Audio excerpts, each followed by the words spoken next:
everybody, this is Kay. Thank you for joining me today here on my channel, Gigi's Paper Treasures. In my last video, I constructed covers for a series of journals I'm doing made out of the Readers Digest Condensed books. And I did the spine in canvas, so I'm going to have that flexible spine on all 5 of these. If you're interested in watching that video, I will link it below where I put these together. So you can, as you can see, I did the soft spine, and I also did some covering of these edges on each one of these in different manners. This one was washi tape, paint, some crochet trim, paint on this one too, because I had those raw edges showing since I brought my spine piece to the inside. I also covered the inside of a couple of these before gluing that on because I didn't like the color of the end pages. But anyway, these are ready to move on to the next step, which is what I'm going to do today, and that is putting on a closure and then working on a focal piece for the cover. So what I've decided to do for my closure, which is what I'm going to do first, is a button and an elastic closure. And I have right here a big drawer full of buttons. I mean, I got a ton of buttons. So I'm going to go through here, and I'm sorry if that was really loud. I'm going to go through my buttons, and I'm going to pick out not a real small one, but not a huge one either, a medium-sized button to kind of go with each one of these covers.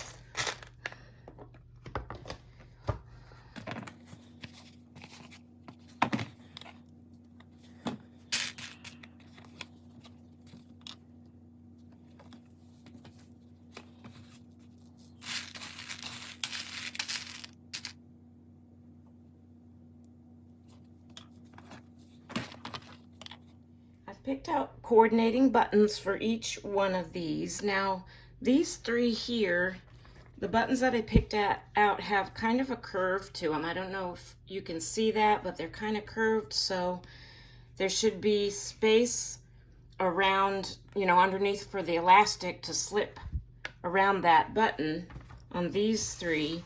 But these 2 buttons that I picked out for these 2 were really flat on the back.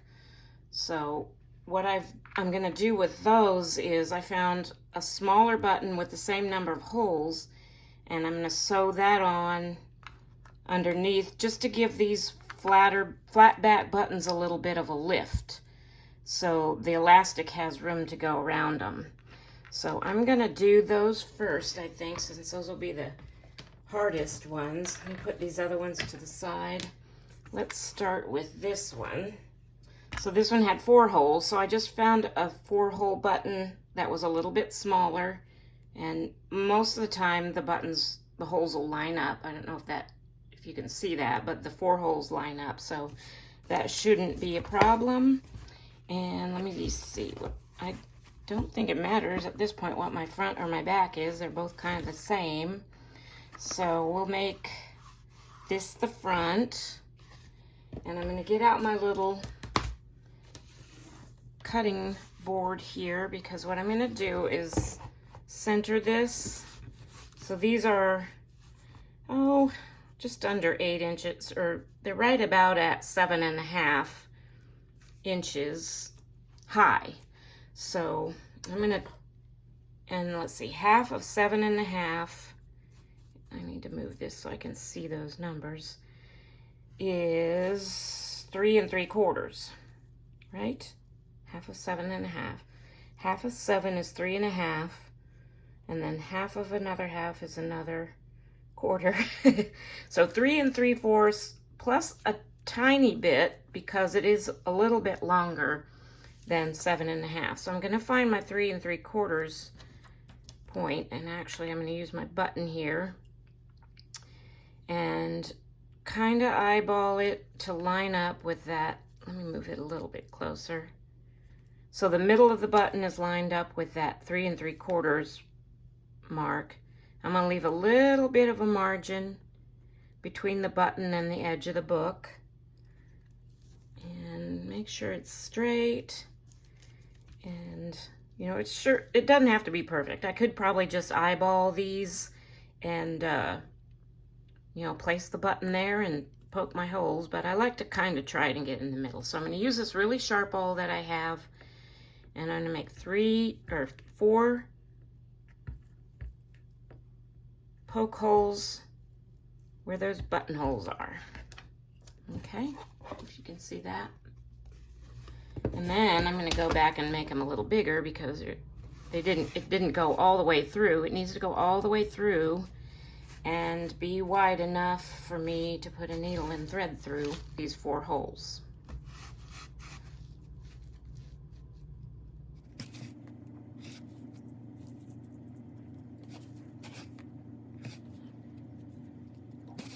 I've chosen some kind of ecru colored, this is actually some crocheting thread here for sewing on my button. I'm just going to cut off a length of it. I still do actually a lot of crocheting, and I used to do some tatting too, and that's what I use this thread for, but I don't do that anymore. That's very, very ancient, kind of hard craft, fiber craft to do. So I just haven't been doing that. A 93-year-old lady taught me how to tat 20 some years ago.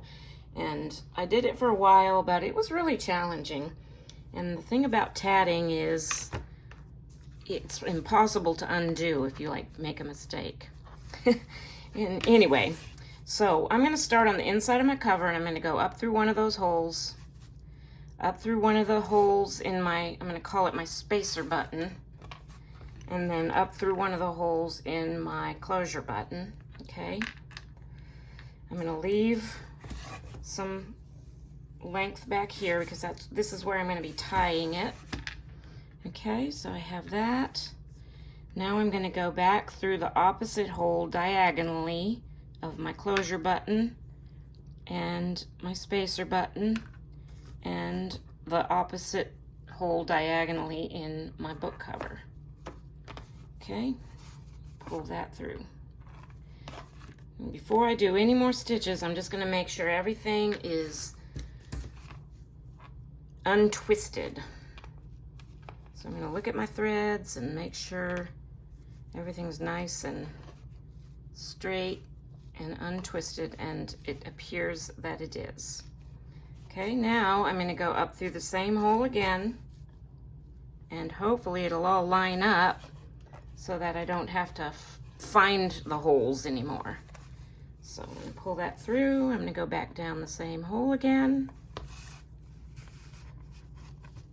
And I'm going to do that about 3 times just for security, and then I'm going to switch to the other 2 holes since this is a 4-hole button.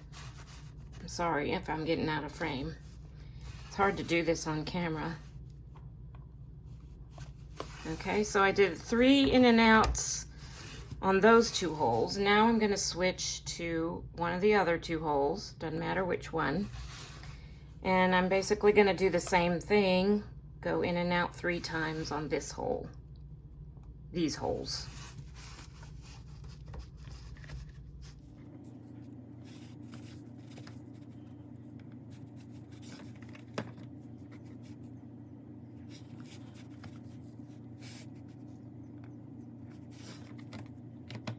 Okay, so I'm going to secure these on the back. I'll remove my needle now. And I'm going to secure these on the back with several knots, starting with a square knot, left over right, right over left, and I might even do that twice. I don't like to do a bunch of knotting up here because I am going to cover this up with some masking tape and then probably put a pocket or something on the inside of my cover, but I still don't want a big bump sticking up. So I'm going to tie a square knot, and then I'm going to tie one more knot just for security purposes, and then I'm going to trim that off. And I'm also going to get some masking tape and just put a little piece over that with some glue, hold it in place real sturdily and secure. So I've got a piece of masking tape, and this is my Fabri-Tac glue, which I'm also going to put on here and let that dry real good before we test out this button closure. But I'll show you how using that spacer button, see, leaves a good bit of space behind the closure button for that elastic that I'm going to use on this to go through. So I'm just going to put that right over there, like that, press that down real good. I do have a little bit of a bump, but like I said, a lot of times what I'll do on my journals is I'll put some kind of a pocket, either like on this one I'm thinking I might do like a half side pocket tuck like this. And putting the tape on here not only secures the buttonhole, the threads better, but it will also keep whatever I tuck into that pocket from getting caught on the thread knot. So there's that part. Okay, put my cap back on this. Now for the elastic part, we're going to go to the back cover. And I'm going to get my little cutting board, measuring board thing out again. Now I need 2 holes on the back here because I'm going to do a loop of elastic that'll wrap around and secure to that button. So again, I'm going to find the middle, which we determined was 3 3/4 plus a little bit. So that's about the middle. And I'm going to go a 1/2 inch on either side of the approximate middle and poke a hole. And this I'm just eyeballing it from this edge. So I've got maybe 3/8 of an inch, or yeah, that might be a 1/2 inch space between this hole and the edge of the book. But I'm going to go also another 1/2 inch, so to about 3 1/4 on this side, and estimate my distance from the edge and poke. Oop, I think I slipped a little. Poke another hole. Okay. Now for these holes, I'm going to put eyelets in here. So I need to poke a bigger hole, and for that, I'm going to get out this monstrosity. I've had this for a little while. It's a crocodile big bite, I think it's called, and I've been on the struggle bus with using this thing to actually set eyelets. I just haven't figured out the best way to do it, but what this thing is really good for is punching holes in thick chipboard and cardboard and stuff like that. So I'm going to do that with this. And I don't know if you can see, but I've got it set here for the bigger hole punch because I'm going to put a bigger eyelet in there. And I'm just going to kind of find my hole that I poked and line that up under there. I don't know if you can see. Can you see? It's impossible to see this on camera, I think. But I'm going to set my distance. There's a little thing here, and I'm going to set it all the way to the front and see if that's about the right space, and that'll give me the exact space between the edge of the board and the hole. I think I need to move it back a click or two. Let me see how that works. One more click. Okay. And line it up with the hole.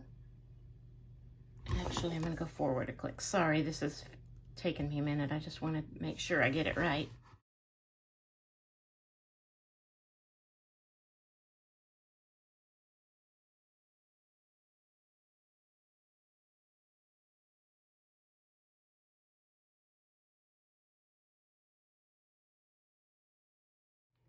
That took me a really long time. I apologize for that, to figure that out. But now I'm ready to set my eyelets, and I'm going to attempt to use this thing.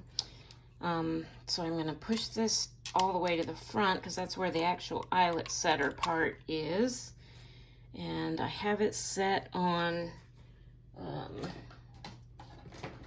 me make sure I have it set right. So there's this little cube chart that comes with this, and so I'm using a 3/16 eyelet, and so it should be set on A1. And I think that's what it's already on. Let me see if I can see that. Okay, there's an A there. And 1. Okay, so that was right. I had it set right. I hope this works. This is the part I struggle with. I don't know what it is about eyelets that I have such a hard time with, but I'm going to use a couple of these gold eyelets. I got these from Amazon. I believe these are the We Are Memory Keepers, which is the same company, I think that's what it's called, that makes the crocodile, so they're meant to go with this. And these particular ones are star shaped, so I want that part to be on the outside of the cover. So I'm going to poke those in there and then attempt to use this big, okay, this is, maybe these weren't made for this because the holes are not quite big enough. So I'm just going to kind of poke my scissors in there like this and twist it to just kind of make that hole a little bit bigger because I'm having trouble getting these in here. Okay, there's that one.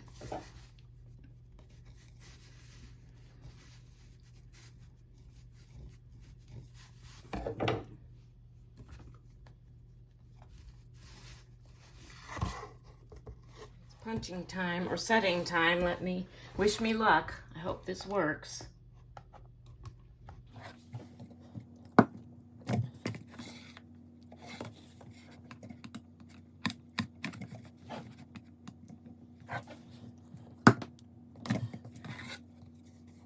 Okay, I think it worked okay. I think just because this is such a thick piece, there wasn't a whole lot to go over the edge, but it is over the edge a little bit. I think I'm just going to take my little hammer and hammer these sides down a little bit flatter though, because I can kind of feel them poking up. I won't do that on camera though, because that'll be loud and obnoxious. All right, so we've got our button, we've got our eyelets set, and now I'm going to put on the stretch cord. Now this is just some, I think it's 1/2 millimeter thick. I'm not real sure. I don't even know if it says, but I got this at Walmart in different metallic colors, and of course I'm going to use the gold for this. So what I'm going to do here is just take off a length of this, and I'm going to go starting from the outside to the inside, and then back out to the outside like so. And I'm just going to kind of guesstimate how much I need. I'm not going to permanently tie this off for now because I don't know how tight I'll need to make it once I get my signatures in.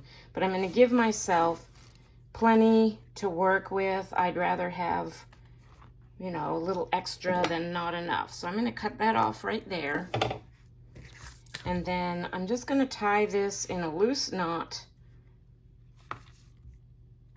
for now and wait until, you know, after I have my signatures in and I've put my pockets on, if I put pockets on, and then I'll know where to tighten this. But here's the concept. This will come from the back, wrap around the button, and that's our closure. So I'm going to do that with all of the other 4 covers, and I'm going to do that off camera because I've shown you the process now, and I don't want to make this video too terribly long. So I'm going to do the other 4 off camera, and then I'll come back and show you what I've done with my buttons and my eyelets for the closures. I've got my buttons and my eyelets and elastics all installed on these covers now. I think I mentioned before how I struggle with the eyelets, and I don't know if that's me, if it's the eyelets I'm using, if it's the tool, probably user error. But I wanted to share something with you, and I used it on this one and one other one, this one. is look how nicely that eyelet's set on the inside of this cover. Do you see how it's like all pronged out? I don't know if that's the right term to use on that one, and also on this one. I believe that's what the eyelets are supposed to do. And I've tried different brands, and these two, I used a brand from Hobby Lobby, and I'm going to share that with you now. And these are actually in the sewing department of Hobby Lobby. And I'm going to pull one of these out here and just show you this side. See how, I don't know if that's focusing. Let me see how on the edges it's already like little notches are already cut. I think that makes a difference when setting eyelets. So I'm going to share a little trick with you. If you don't have any of these, if you have another brand and you're struggling the same way I am, and that is, I'm going to put those aside. So when I did this one, I used a different kind of an eyelet, a different brand that I had, and I took my heavy duty wire cutters, and I'm going to grab one of those eyelets real quick and just show you what I did. This is a box of eyelets I got from Amazon a long time ago, and I struggle getting these to set right too. But what I did on this one, let me show you the back of it, how it kind of pronged out, maybe not quite as nicely as the ones from Hobby Lobby did. But what I did was I took my heavy duty wire cutters and I ran around this edge, and I just, and now it's not cutting all the way through, but it's leaving a little dent, kind of maybe halfway cutting through it. And I'm just going like halfway up the shaft part of this eyelet, and I'm going around and I'm doing that about 4 or 5 times all the way around. And that's what I did on these. And then when I set them, they set better. So I just wanted to share that with you. I don't know if this will help anybody out there who struggles with eyelets like I do, but I just want to share that little trick with you just in case you're interested. Another quick thing about those Hobby Lobby eyelets is I think they only come in the bronze color, which is what I got, and gold and silver. So you don't have as many color options, but most of the time I'm using bronze or gold on mine actually. But I got the bronze, and I think I'm going to go back and buy the gold and silver just because they're just easy to use. They work better than any other eyelet brand I have on hand at the moment. I'm ready to move on now to the idea that I have for my focal point on the covers.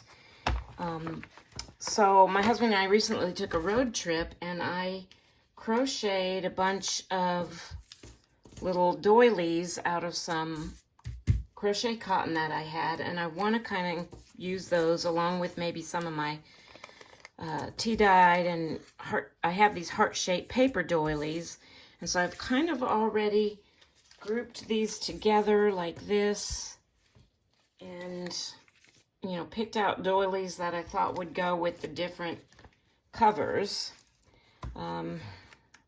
So let me see. For this one, I think I was going to use this. No, maybe, yeah, this. I'm just trying to match up, you know, do some color matching, coordinating. It doesn't have to be perfect, but I thought, you know, I'd at least try to make it look like it kind of goes.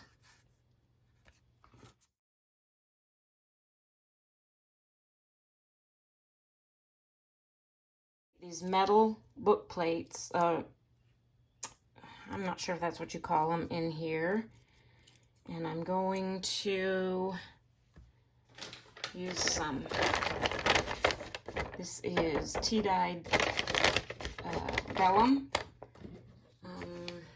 And then I also have these words that I just went to my computer and I typed these up using a font. I think it was called Mom's Typewriter font or something like that. So I want to use those for inside these book plates. I cut out some cardstock pieces to put these onto, so it would be a little bit stiffer to put in there. But I'm going to fiddle around with this for a few minutes off camera, and then I'll come back and show you what I think I'm going to do for these focal points. Okay, I've changed my mind about using my crochet doilies, and the reason for that is, for one thing, I think they're a little too big for these journal covers. And for another thing, it's too busy looking. The covers themselves, I feel, already have enough of a pattern, and this just kind of makes it look, you know, too busy. So I want to keep it more neutral. So I'm going to use my paper heart doilies that I've tea-dyed and my tissue paper and still the book plate with the word journal in there. And I've already glued this one down to a piece of cardstock so it'll slide in there easier. But I also think I want to incorporate a piece of some neutral lace. So I pulled this piece of flat lace out. And I think what I want to do, it's very wide, so I might trim it down, but I kind of want to put a strip of it up and down in the middle with this on top maybe. So I'm going to fiddle around with this for a minute and figure it out.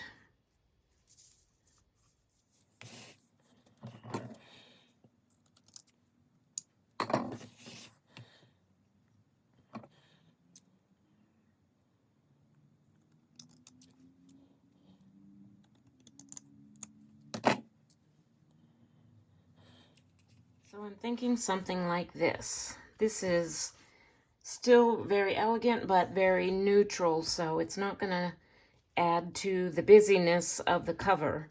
I might actually scooch this up a little bit more. I kind of don't want to hide my little deer right here, so I might have to do some adjustments.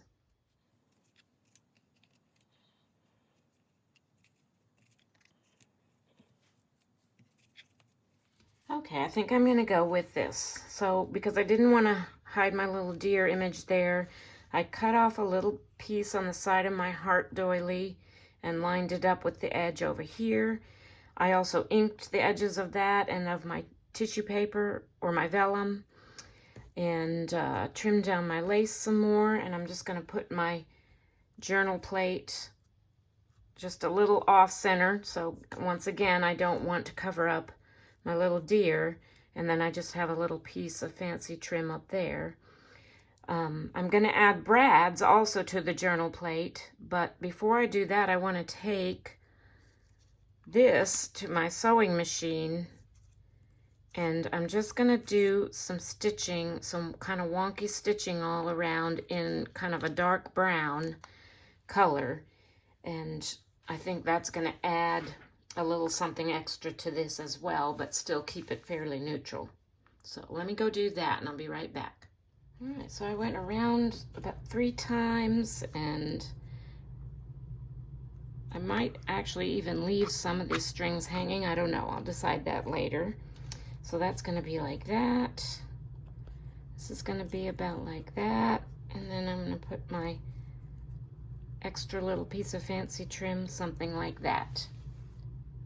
I think that looks nice. I'm going to go ahead and get the pieces ready for all the other 4 journals. And it's going to be kind of a similar situation with those, but I'm going to do that off camera and I'll come back and show you those when they're ready. Okay, so I finally got this all figured out how I wanted these toppers. I'm not going to lie, it took me forever to decide. I actually walked away from it for a little while because I was being so indecisive.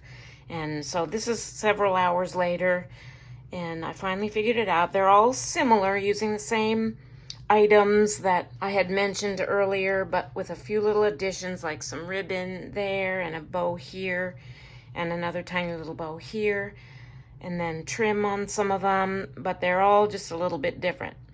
I've got sewing on some of them. You can see on this one I just sewed around the tracing paper or the vellum part. This one and this one I did like some wonky stitching. On this one, nothing's glued down yet, so they're a little sliding around. I just did a little zigzag stitch there.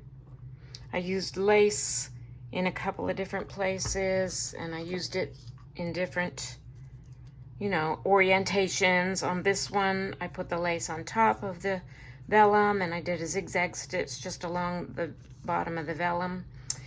But before I start gluing these down to the top of my journal covers, I need to attach my book plates. So I'm going to carefully move them to the side and one at a time work on that. And what I'm going to use to attach my book plates is these I left separate because I didn't want them to get caught under the stitching. I want to just glue those on top. I'm going to decide, first of all, I'm going to pull that out because I can slide that back in later, exactly where I want my book plate to be. Let me try and get this centered here so I can see if it's straight. This is going to be like this.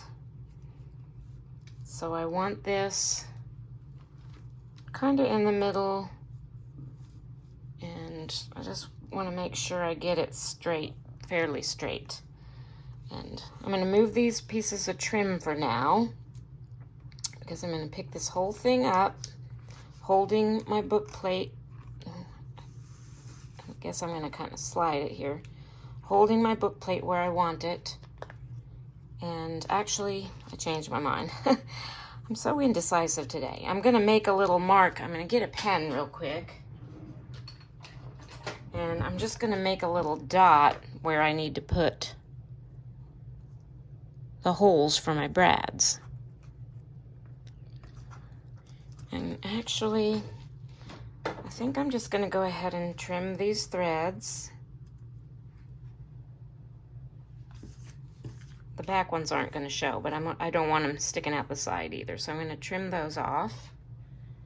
Okay, so this is going to be like this. On this one, I intentionally made it a little wonky by putting my doily a little sideways, and this is a little kind of angled differently.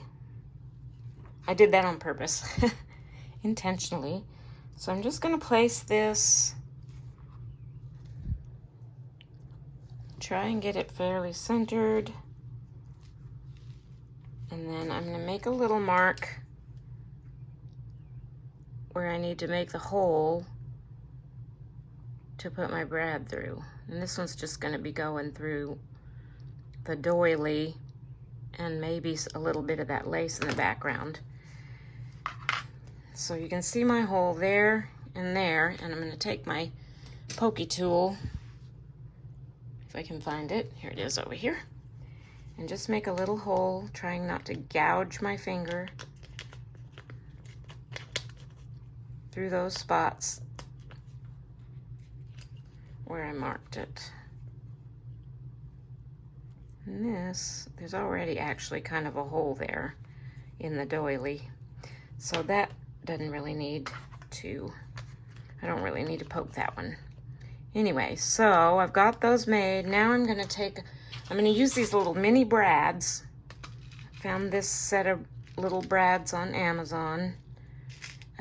Except it didn't have the purple, and I've got a few purple and yellow ones in there. That's from, I've had those forever. This set was mostly bronze and gold and copper. And I wonder if the copper ones would look good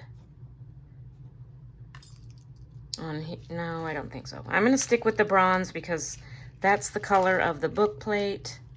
And I just think that that will look best. So I've got two of those. I'm going to poke it through there.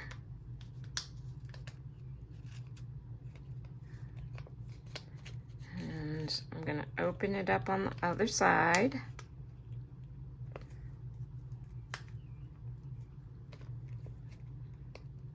And then I'm going to do the same with this one. Gotta find my spot again.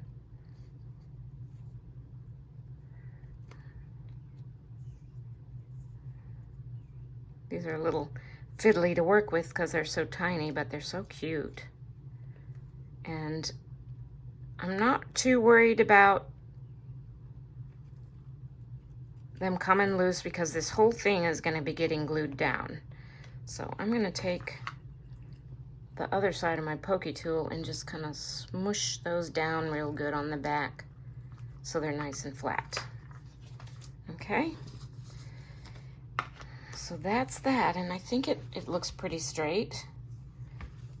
You know what, if it's not perfect, it's not perfect, right? This is junk journaling after all. So what I'm going to do now is I'm going to take my Fabri-Tac to glue this whole thing down. But I'm not going to put it on this lace part because it will shine through. One thing I have found with the Fabri-Tac is that it does dry a little shiny. So I'm just going to go on the parts that have the more than one layer, like the doily and then the vellum, so that we don't have any shininess showing through, of the glue showing through.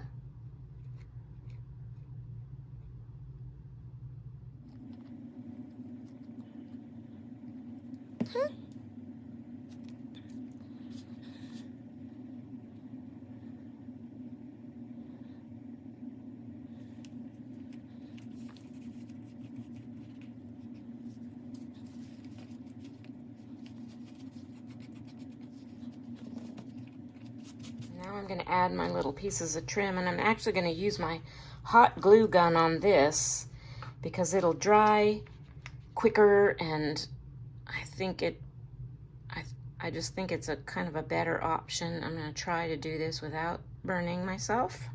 I got this hot glue gun at Walmart. It's a cordless, and I like it because it stays hot for a while. Like, I don't have to put it back on the holder after every use because it'll stay hot for a while. And so I'm going to glue these down, and then I'm going to go back and trim off these little hairy pieces that are hanging off the ends. I'm going to try and do this, I say, without burning myself. I'm kind of careless with the hot glue sometimes. I burned my finger a little bit. Got through it this time without doing that. Okay, so let me put this back, and now I'm going to just take my little scissors and trim off these hairy bits of this trim.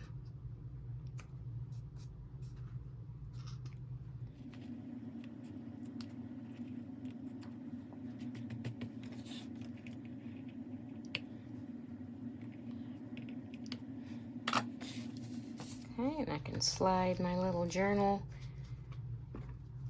nameplate in there, and I like to leave these free instead of gluing them in, just in case whoever ends up with this journal wants to put something different in there. They can always slide this out, flip it over, write something different on there, or just cover it, like if they want to personalize it with their name or something.